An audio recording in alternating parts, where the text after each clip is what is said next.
بسم اللہ الرحمن الرحیم۔ السلام علیکم ورحمۃ اللہ وبرکاتہ۔ بچوں، آج ہم اسلامیہ جماعت 11ویں اس کا باب دوم آخرت پر ایمان، ایمانیات میں سے ہم آخرت پر ایمان والا سبق آج پڑھیں گے۔ کتاب کا صفحہ نمبر آپ 33 نکال لیں۔ تو سب سے پہلے صفحہ نمبر 33 اگر آپ دیکھیں گے تو یہاں پر کوئی ہیڈنگ نہیں ہے، تو صرف ٹیکسٹ آپ کے سامنے لکھا ہے۔ تو میں نے آپ کے سامنے ہیڈنگ کی صورت میں پورے کا پورا مواد جو ہے وہ یہاں پہ لکھ دیا ہے۔ تو سب سے پہلے جو 2-2.5 لائنیں اس میں آخرت کا معنی مفہوم بتایا گیا ہے۔ آخرت کا معنی مفہوم کیا ہے؟ لفظی مطلب بعد میں آنے والی زندگی، ٹھیک ہے۔ اور اس کی جو ہے وہ اصطلاحی تعریف ہے، اس کا مفہوم کیا ہے؟ دنیا جو ہے وہ فنا ہو جائے گی، جس کے بعد اللہ تعالیٰ ہمیں ایک نئی زندگی دیں گے، ہمیں دوبارہ پیدا کریں گے، جس میں حساب و کتاب ہوگا، اعمال کی سزا جزا ہوگی، اور اس کے بعد جنت اور جہنم کے فیصلے ہیں، سب کچھ۔ تو یہ کیا ہے؟ آخرت کا مفہوم ہے۔ تو یہ لفظی مطلب اور یہ اس کا مفہوم ہو گیا۔ تو پہلی 2 لائنوں میں آپ نے جو ہیڈنگ لگانی ہے وہ آخرت کا معنی مفہوم لگا لینا ہے۔ اس کے بعد جو اگلا پیراگراف ہے وہ پورے کا پورا پیراگراف اگر آپ دیکھیں گے 4-5 لائنوں پر، اس پہ آپ نے ہیڈنگ لگانی ہے آخرت کا جامع تعارف، یعنی کہ اوورآل ہمیں تعارف بتایا گیا کہ آخرت ہے کیا۔ تو سب سے پہلے تو بتایا گیا کہ دنیا عارضی ہے، یہ صرف ایک کیا ہے؟ عارضی زندگی ہے، کھیل تماشا ہے۔ اس پہ آپ نے جو ہے وہ اس کی آسائشوں میں اور اس میں مگن نہیں ہو جانا۔ کیونکہ دائمی زندگی جو ہے وہ آخرت ہے۔ اس کے بعد اعمال کے نتائج ہوں گے، اللہ تعالیٰ ہمیں دوبارہ زندہ کریں گے، اور اس کے بعد جو دنیا میں کیا ہوگا اس کے بعد اعمال کے نتائج ہوں گے، نتائج کے بعد پھر سزا اور جزا ہوگی۔ اور یہ سارے کا سارا مفہوم جو کانسیپٹ ہے وہ ہمیں جامع تعارف میں بتایا گیا ہے اس پیراگراف میں۔ اس کے بعد تیسرا پیراگراف اگر آپ دیکھیں تو اس میں بتایا گیا ہے کہ آخرت کا مختلف مذاہب میں تذکرہ۔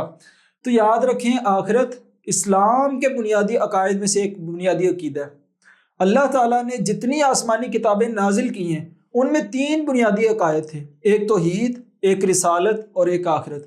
اگر کسی الہامی کتاب میں جو آسمان سے نازل کی گئی ہے اسے الہامی کہتے ہیں، اگر اس میں عقیدہ آخرت موجود نہیں ہے، یاد رکھیں پھر اس میں لوگوں نے تبدیلی کر دی ہے، وہ پھر اللہ کی کتاب نہیں ہے۔ اللہ کی کتاب میں ہمیشہ یہ 3 عقائد تو موجود تھے اور موجود ہیں، ایک توحید، دوسری رسالت اور تیسرا آخرت۔ تو یہاں پر ہم نے تمام آسمانی کتابوں میں بنیادی عقیدہ ہے تو یہ پڑھ لیا۔ اب آخرت کے حوالے سے پھر مشرکین کے کچھ اعتراضات ہیں۔ نمبر 1، جب ہم مر جائیں گے تو ہمیں زندہ کون کرے گا؟ اگر ہم زندہ ہو بھی گئے تو ہمارے اعمال کا حساب و کتاب کیسے ہوگا؟ اگر اعمال کا حساب و کتاب ہو بھی گیا تو پھر کیا ہوگا کہ ہمیں تھوڑی دیر کے لیے سزا ملے گی، پھر ہم جنت میں آ جائیں گے، ٹھیک ہے۔ اور اسی طرح ان کے بے بنیاد اعتراضات ہیں آخرت کے حوالے سے۔ اللہ تعالیٰ نے بڑے ہی احسن انداز میں ان کا جواب جو ہے وہ قرآن مجید میں دیا ہے۔ تو سب سے پہلے آخرت کے حوالے سے عقلی اور نقلی دلائل، ٹھیک ہے۔ یہ دلائل میں آپ نے 2 اس کے کہہ لیں کہ حصے کر لینے، ایک عقلی ایک نقلی۔ نقلی دلائل کون سے ہیں؟ جو قرآن مجید سے اور احادیث سے ہمیں ملتے ہیں۔ عقلی بھی بسا اوقات ہمیں وہی سے ملتے ہیں اور بعض ہم اپنی طرف سے بھی بنا لیتے ہیں، ٹھیک ہے۔ نقلی دلائل میں آپ قرآن مجید کے بے انتہا، یعنی کہ کئی ایسے دلائل ہیں جو اس میں موجود ہیں۔ سورت نمبر 2 پارہ نمبر 1 میں وبالآخرۃ ھم یوقنون، مومنوں کی صفات میں سے ایک صفت کیا ہے کہ وہ آخرت پر یقین رکھتے ہیں۔ اسی طرح کہہ لیں کہ یعنی کہ قرآن مجید کے 3 بنیادی موضوعات ہیں اگر ہم دیکھیں، توحید، رسالت، آخرت عقائد میں، تو قرآن مجید کا ایک حصہ آخرت پر ہے۔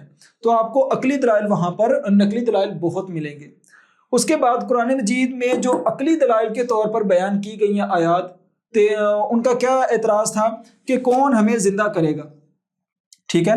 تو اللہ تعالیٰ نے ان کا جواب دیا، سورہ الروم آیت نمبر 27، وَهُوَ الَّذِي، اللہ تعالیٰ وہ ذات ہے، يَبْدَأُ الْخَلْقَ، جس نے پیدا کیا ہے پہلی مرتبہ، ٹھیک ہے، جس نے پہلی دفعہ پیدا کیا ہے، ثُمَّ يُعِيدُهُ، پھر وہ اس کو دوبارہ بھی پیدا کرے گا۔ یعنی انسان سے پہلے انسان کا کوئی وجود نہیں تھا۔ اللہ تعالیٰ اگر انسان کو پہلی مرتبہ پیدا کر سکتا ہے تو وہ پھر اس کو دوبارہ بھی پیدا کرے گا۔ وَهُوَ أَهْوَنُ عَلَيْهِ، اور یہ صفحے کے آخری جو ہے وہ آخر میں دلیل لکھی ہے، اور یہ اللہ تعالیٰ پر زیادہ آسان ہے۔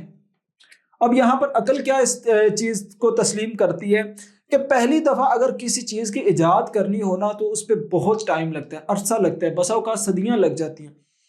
تو پہلی دفعہ زیادہ مشکل ہوتا ہے یا بعد میں اس کو کاپی کرنا زیادہ مشکل ہوتا ہے؟ مثال کے طور پر دنیا جو ہے کسی چیز کو بنانے میں، ایک ملک ترقی کرنے میں، ایک چیز کی ٹیکنالوجی حاصل کرنے میں سالوں سال لگا دیتا ہے، اور چائنا کیا کرے گا؟ اگلے دن اس کی کاپی بنا دے گا۔ تو گویا کہ کاپی کرنا زیادہ آسان ہے۔ لائٹ جس نے پہلی دفعہ بنائی تھی، جس نے پہلی دفعہ بلب بنایا تھا، اس کی تو پوری زندگی لگی تھی اس پہ، لیکن آج ہر سیکنڈ میں ہزاروں بلب بنتے ہیں فیکٹریوں میں۔ تو گویا کہ دوبارہ پیدا کرنا یہ زیادہ آسان ہے، اور اس چیز کو ہماری عقل بھی تسلیم کرتی ہے۔ جو اللہ ہمیں پہلی مرتبہ پیدا کر سکتا ہے وہ تو دوبارہ بھی پیدا کر سکتا ہے۔ تو یہ اللہ تعالیٰ نے عقلی دلیل جو ہے وہ مشرکین کے اعتراضات میں بتائی ہے۔ اس کے بعد دوبارہ پیدا کرنا یہ انسان کی عقل تسلیم کرتی ہے، اور پھر عقل سلیم کا تقاضا کیا ہے کہ اعمال جو ہے وہ اس کا بدلہ ہونا چاہیے۔ مثال کے طور پر ہر انسان کے فطرت میں بدلے کی چیز رکھی گئی ہے۔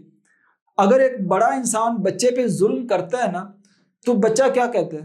آج تو تمہارے پاس طاقت ہے، ایک دن ایسا ہوگا جس دن میں تمہارے برابر ہوں گا، اور میں کیا کروں گا؟ اس ٹائم تم کمزور ہوگے، میں طاقتور ہوں گا، تم بوڑھے ہوگے، میں جوان ہوں گا، اور پھر میں تمہیں اس کا حساب دوں گا۔ یہ بچے بچے کی زبان پہ آپ کو ملے گا اگر اس کے ساتھ زیادتی ہوتی ہے تو گویا کہ دنیا میں بھی ایسا ہی سسٹم ہے کہ کچھ انسان کمزور ہیں، کچھ طاقتور ہیں، لیکن اللہ تعالیٰ ایک دن ایسا قائم کریں گے جس میں سارے ہی برابر ہو جائیں گے، کوئی طاقتور نہیں رہے گا، کوئی کمزور نہیں رہے گا، سارے برابر۔ جس نے ظلم کیا ہوگا اس کو بدلہ ملے گا، جس کے ساتھ ظلم ہوا ہوگا اس کو اس کا پورا پورا بدلہ مل جائے گا۔ تو گویا کہ عقل بھی اس چیز کو تسلیم کرتی ہے، اور یہ فطرت میں بات رکھ دی گئی ہے کہ انسان اس کا بدلہ چاہتا ہے، اور ایک دن ایسا ہونا چاہیے چاہے وہ دنیا ہو یا آخرت ہو جس میں ظلم کا حساب ہو۔ اس کے بعد اعمال کا نتیجہ، گویا کہ انسان کے اگر اعمال کا نتیجہ نہیں ہے نا، کہ انسان کو ایسے ہی کھلا بیکار چھوڑ دیے، جاؤ دنیا کماؤ، کھاؤ پیو اور آرام کرو، اگر اعمال اس میں سے نکال دیں، انسان کی زندگی سے اعمال کا نتیجہ نکال دیں، تو انسان کی زندگی کا پھر مقصد ہی کیا ہے؟ ایک جانور ایک انسان میں کیا فرق رہ جاتا ہے؟ کیوں؟ کیونکہ اعمال جو ہے وہ انسان کو اس چیز کا پابند بناتے ہیں کہ اس نے آخرت میں جا کے ان کا حساب دینا ہے۔ تو آخرت کے بغیر تخلیق انسان تو بالکل بیکار ہو جاتی ہے، انسان کو تو بیکار پھر پیدا کر دیا گیا ہے۔ جبکہ اللہ تعالیٰ کیا فرماتے ہیں سورہ الدخان میں آیت نمبر 38، 39، 40 میں، آیت نمبر 38، 39، 40 میں، کہ اللہ تعالیٰ نے یہاں پر آپ دیکھیں کتاب کا صفحہ نمبر 34 پہ، ہم نے آسمانوں اور زمینوں کو اور جو کچھ ان کے درمیان ہے خلا میں، ساری چیزوں کو کھیل کے طور پر پیدا نہیں کیا۔ اس کے بعد ہم نے ان کو کھیل کے طور پر نہیں پیدا کیا، صرف حق کے ساتھ با مقصد پیدا کیے۔ اور اسی طرح پارہ نمبر 18 میں سورہ المؤمنون میں اللہ تعالیٰ کیا فرماتے ہیں کہ تم کیا سوچتے ہو کہ اللہ تعالیٰ نے تمہیں آباً بیکار پیدا کیا ہے؟ ایسا نہیں ہے، اللہ تعالیٰ نے تمہیں دنیا میں بھیج دیا ہے، جاؤ تمہارے پاس شر کا بھی اختیار ہے اور خیر کا بھی اختیار ہے، تم اچھے اعمال بھی کر سکتے ہو، برے بھی کر سکتے ہو، جاؤ جو جیسا کرو گے بعد میں تمہیں آ کر اتنا نتیجہ اس کا مل جائے گا۔ تو انسان کو بیکار پیدا نہیں کیا گیا۔ تو بچوں آج کے لیکچر میں ہم نے تقریباً ایک صفحہ پڑھا ہے یہاں سے یہاں تک، اور اس میں ہم نے آخرت کا معنی مفہوم پڑھ لیا، اس کا جامع تعارف پڑھا ہے، مختلف مذاہب میں اس کا تذکرہ ہے، کیونکہ یہ بنیادی طور پر عقیدہ جو ہے وہ ہر کتاب میں موجود ہے۔